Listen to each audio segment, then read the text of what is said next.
Bonjour à toutes et à tous, ravi de vous accueillir pour le cinquième numéro déjà de Dézoom. On va continuer à disséquer l'actualité belge et elle est très dense encore une fois cette semaine avec une réunion, une assemblée générale cruciale qui aura lieu demain vendredi. Nous sommes évidemment toujours en confinement, même si le déconfinement a commencé, donc toujours à distance sociale et notamment entre Bruxelles et Liège. Liège où se trouve Frédéric Wassège. Bonjour Frédéric. Bonjour messieurs.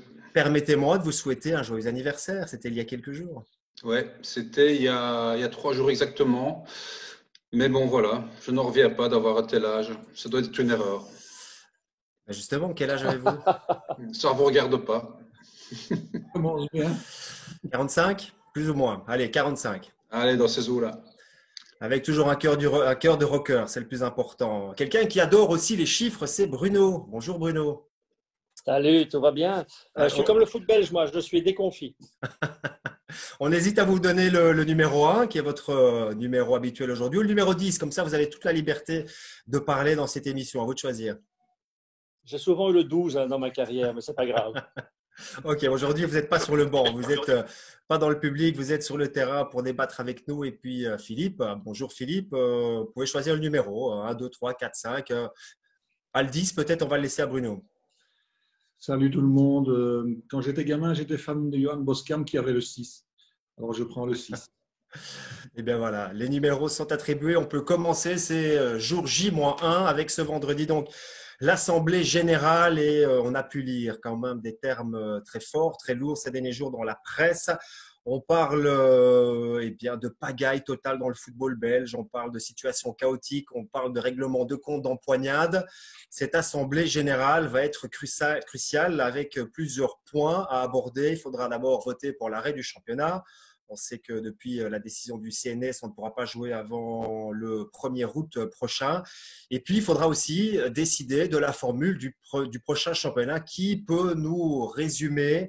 Bon, on sait qu'il y a un groupe de travail et des propositions qui sont venues, de clubs. Je vois que Fred déjà s'est écarté. Ben, on va désigner quelqu'un. Philippe, pouvez-vous nous expliquer quelles sont les propositions pour la D1A la saison prochaine? Bon, j'espère que vous avez de quoi noter. On a une demi-heure pour faire l'émission, soyez bref. Bon, bah, écoutez, oui, comme tu l'as dit, Serge, entériner la compétition, ça, je pense que ça, en principe, ne posera pas de problème. Le tout est de savoir, évidemment, sur quelle base on va commencer la saison prochaine. C'est ça qui est très problématique. Le club de Bruges voudrait un championnat à 18 sans play-off. Le Racing Gang voudrait un championnat à 18, mais avec des mini-playoffs. Le Standard voudrait garder la formule actuelle. Donc, il y a pas mal de propositions et il y a beaucoup de choses qui entrent en ligne de compte parce qu'il faut savoir aussi si Waasland va rester en D1A, si OHL et le Beerschot ou le Beerschot vont monter. Donc, je pense qu'il y a quand même pas mal de pain sur la planche pour nos amis de l'Assemblée générale demain. On est quand même curieux de voir ça. Mais bon, espérons qu'ils trouvent une solution, un consensus. Alors, on a bien compris que chacun va défendre ses intérêts. On rappelle aussi qu'il faudra 80% des votes pour prendre ces décisions. Est-ce qu'une solution dès demain est envisageable vu les différences de point de vue? Je pense pas. Ça va être une empoignade générale demain. Et ça travaille tellement dans les coulisses que j'ai l'impression qu'on n'est pas sorti de l'auberge. Parce qu'il y a des choses qu'il semble entériner facilement là, du côté de la Fédé en disant, par exemple, OK, au niveau des droits passés, on va toucher l'argent puisque l'État belge décide que le gouvernement décide qu'il n'y a plus de match. Je ne suis pas certain que les anciens détenteurs de droits vont valider ça aussi facilement. Et puis, tout le monde est en train de prier en espérant qu'Eleven ait les reins assez solides. Parce que s'il se passe quoi que ce soit chez Eleven, tout s'écroule. Donc, je pense qu'ils vont y aller les genoux un petit peu tremblants tous et en cherchant à trouver des appuis. Donc, ça doit être très politisé aujourd'hui, cette préparation de réunion. Je pense qu'il faut être inquiet. Moi, je ne suis pas du tout d'accord, puisque, excusez-moi, mais demain, il n'y aura pas d'empoignade. Tout se fait par vidéoconférence. Donc, ça, c'est déjà signalé, je pense. Ok, non, mais allez, continuez.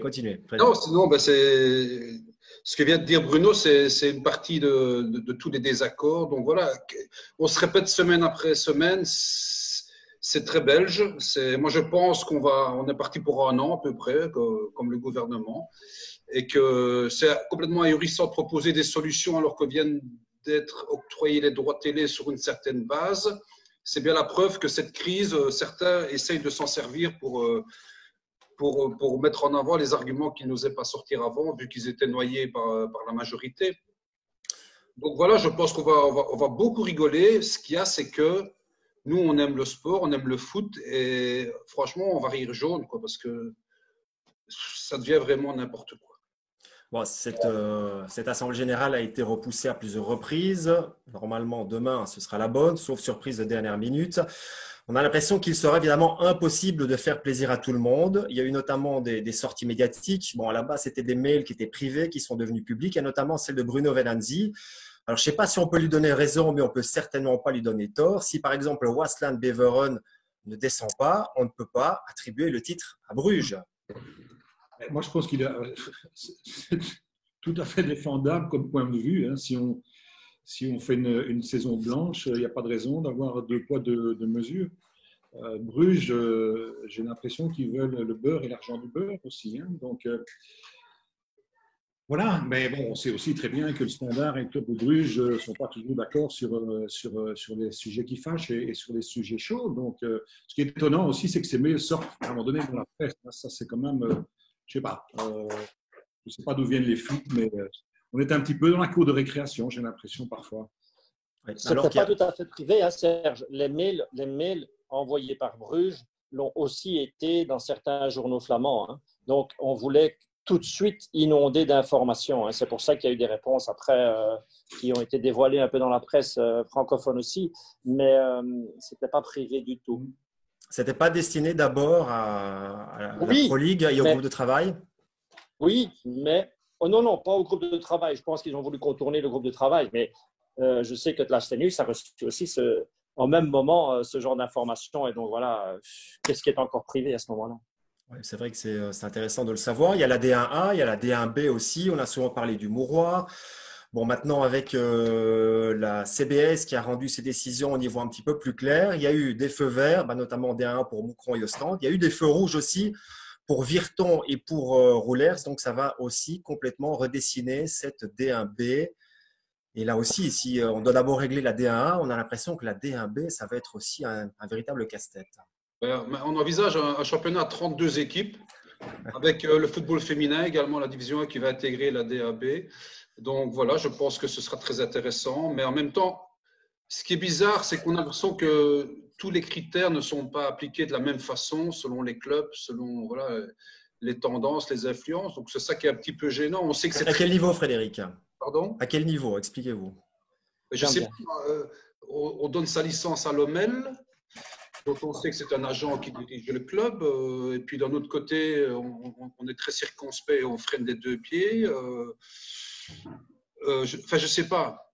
À la limite, c'est vaut mieux se taire parce que si on avait toutes les données en main, on pourrait dire avec certitude, on pourrait prendre position nous aussi en disant tout le mal qu'on pense de ce cirque. Maintenant, il y a tellement de choses qui se passent en coulisses que selon les pseudo-amitiés, les intérêts communs, on change d'avis. On a la fédération donc l'instance qui a été désignée par la fédération et la ligue pour prendre des décisions fermes et définitives, dès que celle-ci prend une décision, la fédération elle-même dit qu'elle n'est pas d'accord. Enfin, je veux dire… Oui, là, on peut dire qu'il y a eu un couac, Frédéric, mais là, ce sont des décisions juridiques, ce sont des décisions prises par des juristes, donc ce n'est pas un point de vue. On juge surtout la forme et pas le fond. Il y a quand même oui, mais à un moment donné, puisque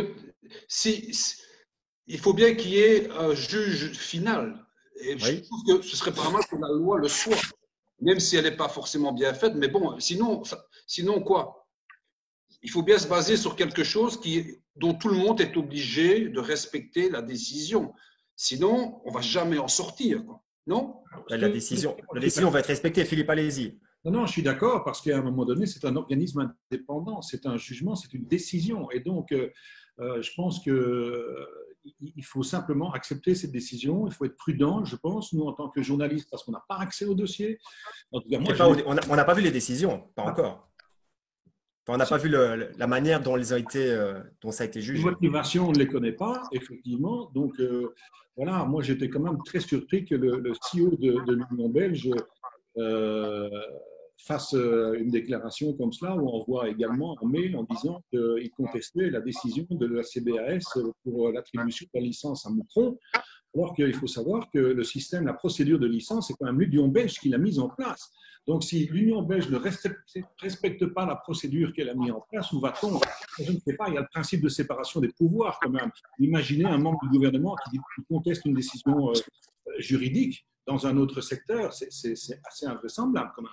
Oui. Philippe, vous avez complètement raison, mais la séparation des pouvoirs dans le football, elle n'existe plus. Hein. Quand vous avez le président de la Fédé qui est aussi président d'un club, que vous avez le président de Genk et que ces gens-là doivent décider. Enfin bon, on en a reparlé en long et en large dans la presse. Il y a un gros problème. Maintenant, il ne pas la CBAS. Bien sûr. Maintenant, Virton ou d'autres, attention, ils vont aller en recours. Hein. Ils ne vont pas se laisser faire non plus. Hein. Il y a plusieurs recours effectués par Moucron. Bien sûr. Et si Beveren devait descendre, ben, il y aura un recours aussi. Enfin, il n'y a personne qui va se laisser faire dans cette histoire. Hein. Non. Pourquoi? Parce qu'il n'y a pas de vrai pouvoir. Il n'est pas crédible. Comment pouvez-vous être juge et parti? On le disait la semaine dernière. La semaine, vous êtes dirigeant de club. Le samedi et le dimanche, ou bien aux réunions, vous êtes président de la fédération ou d'autres choses, quoi. Comment est-ce qu'on peut… Enfin, je ne sais pas ce que vous en pensez, mais ça paraît impossible et pas crédible, quoi. Justement, Frédéric, ça fait 5 fois maintenant que Moucron n'a pas sa licence de la Pro League, mais elle la reçoit finalement grâce à l'intervention à la CBS. Est-ce qu'il faut réformer ce système de jugement des licences? Est-ce que c'est le signal pour dire qu'il faut peut-être aller chercher encore un autre organisme indépendant? Je pense que même c'est le président de Bruges qui en a parlé. Est-ce que c'est le bon moment pour changer cette méthode de Je pense que fonctionnement? dès qu'on aura changé, qu'on aura une autre instance, eh ben, elle se fera attaquer comme les autres dès que certains seront par ces décisions. Ce qu'il faut, c'est avoir un pouvoir neutre, indépendant, comme il l'est. Eh bien, même ça, il se fait attaquer par les gens qui ont décidé que c'était eux les instances qui décideraient à la fin. Donc, malheureusement, on l'a déjà dit 1000 fois, mais le football est à l'image de la société. Donc, on cherche par tous les moyens à imposer ses vies, à penser à soi-même. Et voilà. Tant qu'il n'y aura pas, je pense, des dirigeants qui sont complètement au-dessus de la mêlée et indépendants, eh ben, il y aura ce genre de mascarade. En tout cas, il y a des clubs qui vont en profiter. Normalement, on verra pour monter en D1B, ce serait Serein et le RWDM. Est-ce que c'est vraiment une bonne chose d'avoir ces clubs qui n'ont pas gagné évidemment leur montée sportivement, mais qui pourraient se retrouver dans le cercle des clubs professionnels en Belgique? Au moins, ils ont une histoire, ces clubs-là. Au moins, ils ont une histoire. Hein, le RWDM a encore ses supporters, il y a encore une histoire. Serein, c'est pareil. Maintenant, quitte du mérite sportif, quoi. Ben, voilà, je pense que ce sont des clubs qui sont relativement sains au niveau financier, sinon ils n'auraient quand même pas eu leur licence. Je crois que ce sont des clubs qui travaillent bien depuis pas mal d'années. Comme tu dis, Bruno, ce sont des clubs qui ont quand même un passé, une histoire maintenant, donc pourquoi pas. Mais le problème, c'est que ces clubs-là n'ont peut-être pas les moyens pour se renforcer et atteindre le niveau de la D1P. Mais ce serait un coup de pouce pour ces clubs-là, oui. Mais bon, c'est quand même un aveu de faiblesse aussi pour notre compétition d'en arriver là. Et on parle même du LIRS, le LIRS qui a failli descendre, il me semble, en D3 amateur et qui pourrait quand même bénéficier du jeu de domino. Aussi un club historique. Oui, mais voilà, tout est possible parce qu'effectivement, il y a notre D1A qu'il faut relancer avec une certaine formule, mais la D1B, c'est quand même extrêmement compliqué. On n'a presque plus assez de clubs pour faire fonctionner le championnat. Donc voilà, et pour en revenir à la formule du championnat de la D1A la saison prochaine, ben, si on veut 18 clubs, ce sera très compliqué de faire une D1B à moins qu'on injecte certaines équipes U21. C'est une des propositions qui risque d'être faite aussi. Et, alors une question, est-ce que ce ne serait pas mieux d'avoir des U21 de clubs, de grands clubs, on va dire, ou de clubs de D1A qui se retrouvent en D1B que d'avoir des clubs, on va dire, plus régionaux, obligés de passer sous pavillon étranger? Vous savez, il y a des clubs qui ne veulent pas monter. Hein. Il y a des clubs qui ne veulent pas monter. parce que ça impose des choses qu'ils ne se sentent pas capables de faire. Après, maintenant, vous achetez un club en Belgique pour le prix de ses dettes. Attendez, mais on est dans des aberrations. Et attention, ce n'est pas pour faire travailler du Belge, hein. C'est pour pouvoir faire transiter des joueurs étrangers à bas prix pour les faire évoluer, leur donner un peu de temps de jeu et puis éventuellement les revendre après. Ce sont des plateformes aujourd'hui. Les clubs, c'est vraiment des coquilles vides. C'est des plateformes de transfert et de transit. Justement, donc, Bruno, justement, il y a ce cas de Lommel qui va devenir sans doute Lommel City, donc qui appartenait à l'ancien avocat de Pili Zahavi, qui était agent, donc ils n'ont pas eu leur licence. Et finalement, pour avoir la licence, cet avocat vend le club au City Group, le club propriétaire de Manchester City, qui a aussi un club à New York, à Melbourne, et qui va aller se perdre du côté du Limbourg, du côté de Lommel. Alors, j'ai lu dans la presse qu'il y avait notamment l'attrait de l'aéroport d'Eindhoven qui se trouve à quelques minutes. Donc, ça a été un élément important dans la décision. Oui, ne riez pas. Donc, on avait l'habitude de dire que certains clubs étaient des gares de triage en Belgique. Maintenant, il faudra dire que Lommel est un aérogare de triage. C'est spécial. Enfin, cela dit, c'est très joli, Lommel. Hein. Donc, mais bon, oui, c'est particulier. Mais il y avait un article intéressant justement à ce sujet-là dans la presse aujourd'hui, dans l'Avenir, qui expliquait les raisons pour lesquelles la Belgique était très intéressante pour les clubs ou les groupes qui voulaient acheter à bas prix des clubs. Et comme l'a dit Bruno, là, le prix, c'est juste racheter la dette. On paye la dette et puis c'est bon, ça passe. Voilà, ce sont des clubs qui sont affaiblis financièrement, donc ça ne coûte pas cher. La Belgique est un point stratégique en Europe parce qu'elle est au centre de l'Europe et donc effectivement pour les allées et venues, c'est facile. Et puis on en a parlé la semaine passée ou la semaine précédente, je ne sais plus, il y a quand même une sorte de laxisme, je pense, au niveau des règles. On peut faire trop de choses en Belgique et donc on part dans des abus de toutes sortes. On en a parlé déjà, qu'il faudrait essayer peut-être d'être un petit peu plus strict sur certaines choses, sur la manière dont les transferts sont faits, sur le plafond maximum des joueurs non communautaires, etc. Il y a des avantages au niveau des cotisations sociales, on en a parlé également. Je pense que ça attire inévitablement les investisseurs. Est-ce que vous pensez que les supporters de Lommel rêvent maintenant d'avoir le futur Kun Agüero dans leur équipe? Est-ce qu'il y a des supporters à Lommel? Est-ce qu'ils ont des supporters? Ils en ont un petit peu quand même, oui. Ok. Non, mais ce qui est formidable dans l'histoire, c'est que ce que vous avez dit comme argument que c'est près de l'aéroport de quoi? Je sais plus. D'Eindhoven. On va faire travailler l'aéroport néerlandais. On n'ose même pas prendre ça comme une blague, on a presque envie de les croire. C'est bien la preuve qu'on est tombé très bas. Même si, comme disait Philippe, il a raison, la Belgique et l'Allemagne est enfin, je veux dire, on est au centre de l'Europe et c'est très pratique. Justement, comme disait Bruno, que maintenant notre football est une gare de triage. C'est très pratique d'investir en Belgique puisqu'il n'y a pas de règles. Tu arrives, tu as un peu de pognon, voilà, tu le mets, tu es propriétaire d'un club. Donc voilà. Donc c'est vrai que c'est ça qui est ahurissant, c'est qu'on parle de football, on parle de sport, et là on parle de l'aspect géographique, de l'aspect au niveau législatif qui est un vide complet. Donc voilà, et je vous rappelle que nous sommes ici en train de parler de football.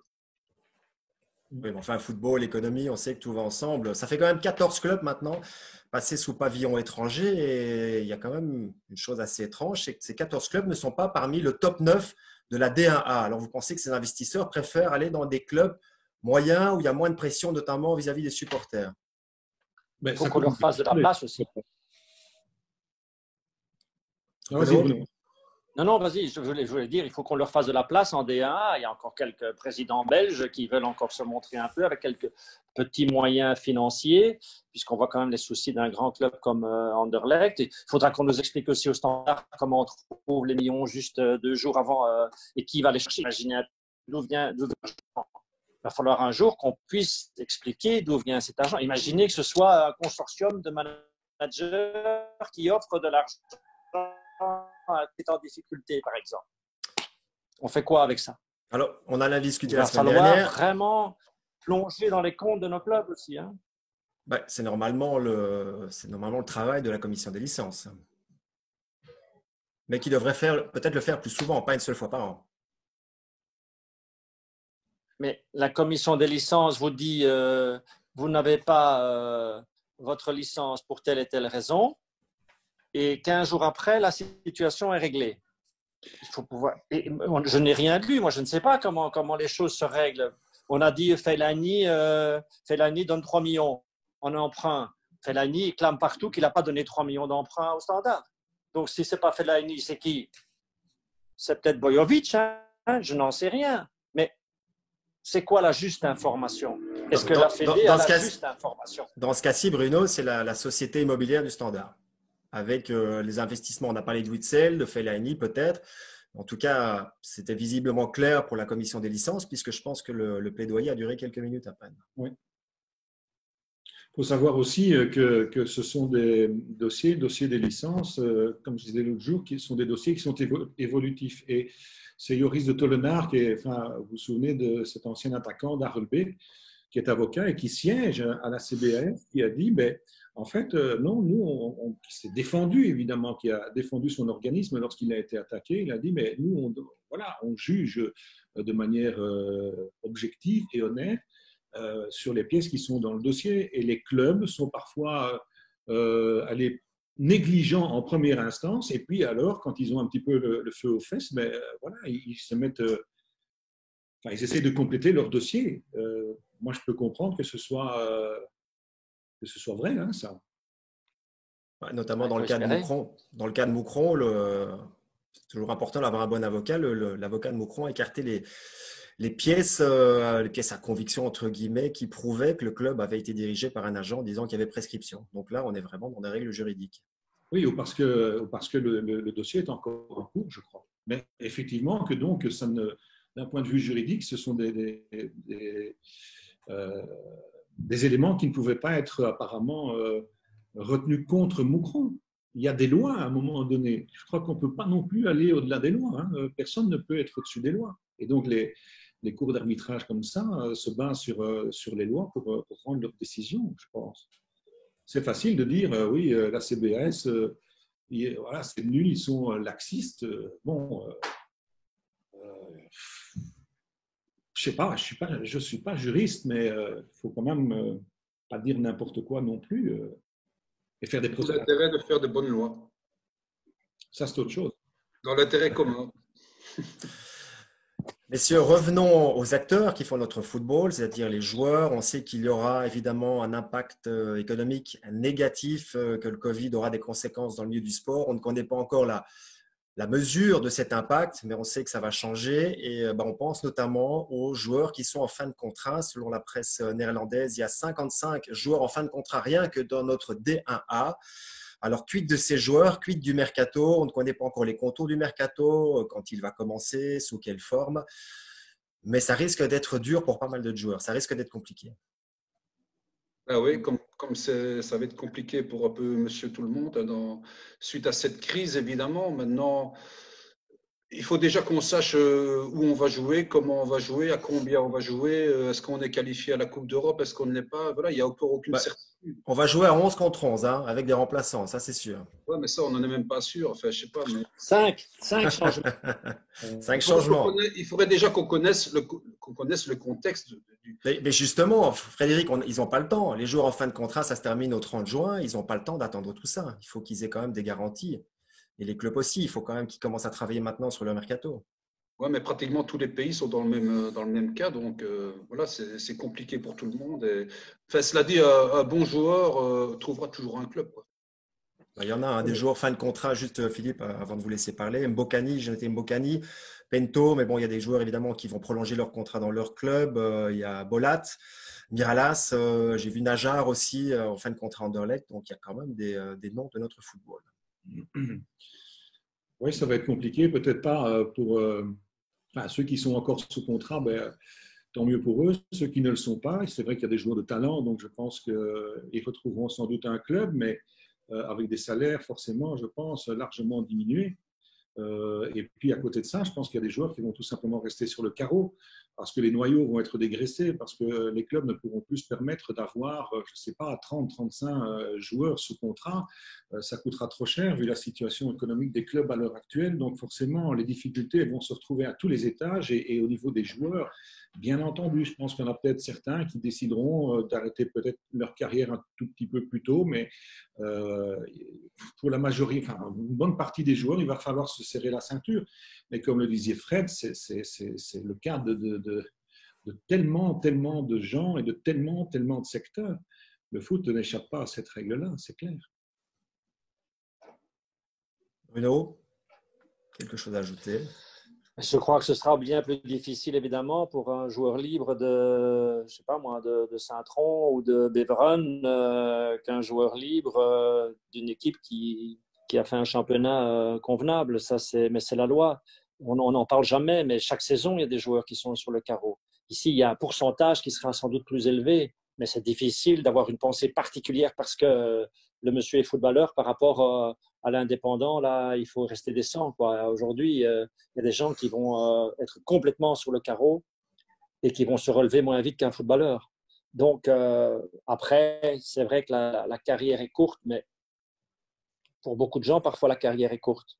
Et donc, on oublie quand même de le dire aussi quand on parle de ces championnats où on va rejouer, c'est que chaque joueur de foot déplace derrière lui un masseur, un kiné, un steward, un ballon, un flic, que sais-je encore. Hein. Donc, oui, il y a une économie autour du football, il n'y a pas seulement les joueurs. Il faut avoir une vue d'ensemble sur notre société aujourd'hui et tout le monde va souffrir, y compris les footballeurs. Mais tout le monde va souffrir. Effectivement. Bon, en tout cas, il y a une figure marquante de notre football depuis pas mal d'années déjà, qui a décidé de ne plus souffrir, en tout cas sur un banc de touche, c'est Mr. George Lekens. George Lekens qui a annoncé donc sa retraite. Est-ce que vous pensez que c'est une retraite à 90% ou vraiment à 100%? Il a déjà 70 ans. Je pense qu'il peut arrêter. Là. Rapport qualité-prix, il a fait une grande carrière. Hein. Oui, c'est un personnage quand même. Alors, oui. Il y a beaucoup de détracteurs. C'est vrai qu'il était un petit peu dans sa carrière sans foi ni loi. Hein. Il va dans un club, il le quitte. Rappelez-vous ce qu'il a fait avec notre équipe nationale aussi. Hein. Donc, et Moucron. Et à Moucron, où il est parti justement pour l'année, la première fois en équipe nationale. Quand tu dis Serge, est-ce qu'il souffrira plus sur un banc? J'ai l'impression qu'il n'a jamais souffert sur un banc. Un point de vue intéressant, oui. Moi, je crois que c'était un précurseur de ce que devient le football, c'est-à-dire son intérêt personnel, son pognon, et voilà quoi. Donc lui, je crois qu'il avait 20 ans d'avance à ce niveau-là. C'était un mec voilà, sympa, je veux dire, quand il avait besoin qu'on parle bien de lui, quand il vous croisait, il vous embrassait parce que vous étiez journaliste. Voilà. Moi, ce monsieur, parce que j'ai le respect de l'âge, moi, il n'a pas du tout crédit quand il a quitté Moucron, avec qui il allait être champion pour reprendre l'équipe nationale. Pour moi, ça ne se fait pas vis-à-vis du club, vis-à-vis de ses joueurs. J'ai ressenti ça. Je me suis dit, si j'étais dans le vestiaire de Moucron, je me sentirais trahi, mais comme pas possible. Quoi. Parce que je pense que Moucron allait être champion. Je ne sais pas quelle année c'était, vous savez mieux que moi. 96. Voilà. Donc cette équipe, c'était grâce à lui aussi. Elle jouait mais magnifiquement bien. Il y avait de super joueurs, c'était spectaculaire. Et enfin, un petit allait être champion, c'était formidable. Et puis là, il casse tout le bazar parce que, bon, alors, ce qu'il y a de plus fou, c'est que la moitié des joueurs disaient qu'il avait bien fait, ses propres joueurs, parce que voilà, le milieu est comme ça. Voilà. Mais moi, ça m'avait fait beaucoup de peine parce qu'on avait tous envie, un peu comme on était heureux quand Leicester était champion, qu'un petit terrasse les grands. Quoi, voilà. Mais cela dit, voilà, longue vie à lui. Et voilà, en tout cas, il était d'un abord très sympa et c'était agréable de travailler avec lui. Mais bon, voilà, il y aura toujours je pense, mais bon. Je suis d'accord avec vous. Pour moi, le côté précurseur, notamment en termes de communication, pour l'avoir interviewé quand même à de nombreuses reprises, il était capable d'hypnotiser son interlocuteur et j'avais toujours l'impression qu'il était capable de faire croire à un mulet qu'il était un véritable cheval de course. Ah oui, pour ça, il était très, très… Enfin, il est très, très fort. Hein, parce que voilà, c'est sa carrière qu'il arrête. Un personnage, oui, c'est vrai. Moi, ce qui m'a toujours frappé, c'est qu'il pouvait être attaqué de toutes parts. Et puis, vous lisiez, par exemple, le matin, la presse qui se déchaînait sur George Lekens. Et le soir même, vous le croisiez à un match avec un énorme sourire, comme si rien ne le touchait, quoi. c'est une force aussi. Un sacré palmarès en tant que joueur, mais ce n'est pas un énorme palmarès en tant qu'entraîneur non plus. Hein. Donc, Non. coupe, voilà, petit palmarès en tant qu'entraîneur. Hein. Un titre et 2 coupes, je crois. C'est tout. Ou 2 coupes, oui. Ouais, mais beaucoup de clubs, par contre. En même temps, Oui, quand vous restez 6 mois et que vous faites une carrière de 30 ans, ça fait des clubs, hein, ça. Bon, ceci dit, il n'a pas tout à fait écarté la possibilité de revenir. Hein. Je pense que c'était dans un journal flamand. S'il y a une bonne offre, on ne sait jamais, il pourrait toujours revenir. Il y avait un gros smiley à côté d'ailleurs. Georges Lekens restera Monsieur Georges jusqu'au bout. Et puis, une dernière info un petit peu plus divertissante, puisque c'est Philippe, hein, vous m'avez signalé qu'on était plutôt créatif du côté de la Gantoise dans cette période un petit peu compliquée et qu'on nous préparait pour ce week-end un match virtuel entre une équipe de la Gantoise et une équipe du Covid. Alors, je crois que je n'ai pas tout compris, puisque j'ai vu que dans le 11 de base du côté de la Gantoise, il y avait Maggie Debloc dans les buts. Expliquez-nous. Oui, je ne peux pas donner beaucoup plus d'explications. C'est en fait l'idée du président de WIT. Alors, ça paraît un petit peu saugrenu, mais malgré tout, c'est pour aider une association et pour récolter des fonds. Donc, oui, l'idée qu'ils ont eue à la Gantoise, c'est à 18h. Donc, c'est diffusé, je pense, sur le circuit interne de Gand et sur le site internet du Laatste Nieuws. Ils vont organiser un match virtuel avec du côté du Covid, donc tous les petits Covid, 11 petits Covid sur le terrain, et du côté de ceux qui luttent contre le Covid, Maggie Debloc, effectivement, dans le but, il y a le docteur Van Rans qui va jouer en pointe, et puis il y a toute une série de personnalités politiques ou médicales qui luttent contre le Covid. Waterbeck est dedans aussi. Voilà, je ne sais pas trop comment ça va se passer, mais c'est pour récolter des fonds. Ça fait peur quand même, ça fait peur. Oui, mais il faut écouter… Les compos font peur. Hein. Les compos font peur, voilà, mais il faut écouter le président de WIT qui en parle sur le site de la Gantoise. C'est pour récolter des fonds pour une association qui fournit du matériel informatique à des familles défavorisées pour que les enfants puissent avoir une meilleure éducation, etc. Donc, le club de Gand verse un montant de base de 25 000 € et puis les supporters qui regardent ce match virtuel, on leur demande de verser 5 € et puis les sponsors vont participer aussi, etc. Voilà, donc à partir du moment où c'est pour la bonne cause, toutes les initiatives sont bonnes, je pense. Absolument, belle initiative. Frédéric, allez-y. Dire que l'équipe du Covid est grandement favorite. On espère qu'elle sera en tout cas battue, je ne sais pas, dans le temps additionnel, espérons. Oui. Ça, c'est bien. Ça, c'est sûr que pour l'instant, c'est la tendance. Hein. Dans le temps très additionnel. Hein. Bon, restons positifs. Restons positifs. Bon, c'est la preuve aussi que même si la situation est très sérieuse, donc on est très sérieux dans le football belge actuellement, il y a encore une petite place pour la créativité et l'amusement. Absolument. On va dire ça. Voilà, c'est une belle manière de terminer ce dézoom, à moins que vous ayez encore quelque chose à ajouter, messieurs. Non. Bon, on vous rappelle que cette émission est enregistrée le jeudi, donc on attend impatiemment les informations venues de cette Assemblée Générale de la Pro League et on attend évidemment les contours de notre prochain championnat. Il faudra d'abord officialiser l'arrêt de celui-ci et puis on passera évidemment à la nouvelle formule. Merci Philippe, merci Frédéric, merci Bruno et surtout merci à vous pour votre fidélité. N'oubliez pas les émissions Zoom et Dézoom. C'est sur les réseaux sociaux, c'est sur la page Facebook Vous Sport, la communauté. On vous souhaite une très bonne soirée, journée, un bon week-end, une bonne semaine et à très bientôt. Bye bye.